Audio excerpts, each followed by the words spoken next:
പൊന്നാനി കടൽ തീരത്തേക്കാണ് ഇന്നത്തെ നമ്മുടെ യാത്ര. നല്ല തിരക്കുള്ള ഒരു ദിവസമാണ് ഇന്നെന്ന് തോന്നുന്നു. ഒരുപാട് ആളുകൾ കടൽ തീരം സന്ദർശിക്കുവാൻ വന്നിട്ടുണ്ട്. വണ്ടി പാർക്ക് ചെയ്യുന്നതിനായി തിരക്കൊഴിഞ്ഞ ഒരിടം കണ്ടെത്താനായി ഞങ്ങൾ ശ്രമിച്ചു. അവധി ദിനമായതിനാലാകാം ബീച്ചിൽ നല്ല തിരക്കുണ്ട്. ദൂരെ ലൈറ്റ് ഹൗസ് ഉയർന്നു നിൽക്കുന്നതായി കാണാം. അതിനു മുകളിൽ കയറി തീരത്തിൻ്റെയും അഴിമുഖത്തിൻ്റെയും വിദൂര ദൃശ്യം പകർത്തണമെന്ന് എനിക്ക് ആഗ്രഹമുണ്ടായിരുന്നു. ഞങ്ങൾ തീരത്തുകൂടെ തിരക്കൊഴിഞ്ഞ ഒരു ഭാഗം നോക്കി നടന്നു.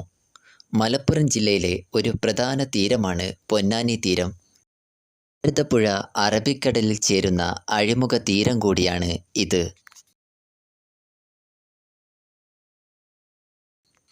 ഞങ്ങൾ വീണ്ടും അഴിമുഖത്തിൻ്റെ ഭാഗത്തേക്ക് പോകാൻ തീരുമാനിച്ചു. പൊന്നാനി ഹാർബർ സ്ഥിതി ചെയ്യുന്നതും ഇവിടെ അടുത്ത് തന്നെയാണ്. പൊന്നാനിയെയും കൂട്ടാഴി പടിഞ്ഞാറേക്കര അഴിമുഖത്തെയും ബന്ധിപ്പിച്ച് നിർമ്മിക്കാനിരിക്കുന്ന കേബിൾ സ്റ്റേയ്ഡ് ബ്രിഡ്ജ് അഥവാ ഹൗറ മോഡൽ തൂക്കുപാലം നിർമ്മിക്കുന്നത് ഈ ഭാഗത്താണ്. അതിൻ്റെ ഭാഗമായി ഏതാണ്ട് 1 കിലോമീറ്ററോളം നീളത്തിൽ വയഡക്റ്റ് പാലം ഈ ഭാഗത്തുകൂടി കടന്നു പോകും.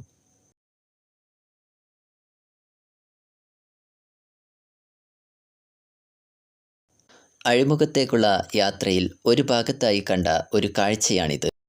കൗതുകം തോന്നി വണ്ടി നിർത്തി കുറച്ച് സമയം അവിടെ ചിലവഴിച്ചു.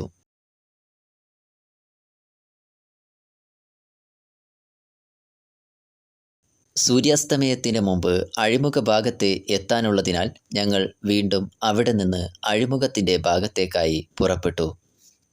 ദൂരെ പടിഞ്ഞാറൻ ചക്രവാളത്തിൽ അസ്തമയ സൂര്യൻ ചക്രവാള നിറം ചാർത്തിക്കൊണ്ടിരിക്കുകയാണ്. ഇവിടെ തീരത്തായി എന്തോ നിർമ്മാണ പ്രവർത്തനങ്ങൾ നടന്നുകൊണ്ടിരിക്കുന്നുണ്ടെന്ന് തോന്നുന്നു. പുഴയുടെ മറുകരയിലായി പടിഞ്ഞാറേക്കര തീരമാണ്. പൊന്നാനി തീരത്തിൽ നിന്നും വ്യത്യസ്തമായ ഒരു അനുഭവമാണ് പടിഞ്ഞാറേക്കര തീരം നമുക്ക് നൽകുന്നത്.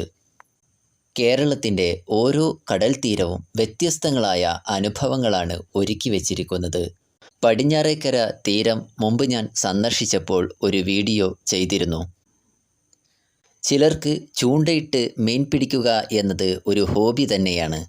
നട്ടുച്ച വെയിലിൽ പോലും തനിച്ചിരുന്ന് പുഴയിലും മറ്റും മണിക്കൂറുകളോളം ചൂണ്ടയിടുന്നവരെ ഞാൻ കണ്ടിട്ടുണ്ട്. നട്ടുച്ച വെയിലിൽ കഷ്ടപ്പെട്ട് ഇങ്ങനെയിരുന്ന് ചൂണ്ടയിടുന്നത് കൊണ്ട് അതിന് അനുയോജ്യമായ നേട്ടം ലഭിക്കാറുണ്ടോ എന്ന് ഞാൻ ചിന്തിക്കാറുണ്ട്.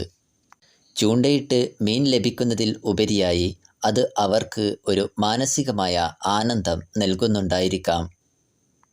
ഈ ഭാഗത്ത് കടലിലേക്കായി ഒരുപാട് നീളത്തിൽ നിർമ്മിച്ച പുലിമുട്ടിലൂടെയാണ് ഞങ്ങളുടെ യാത്ര.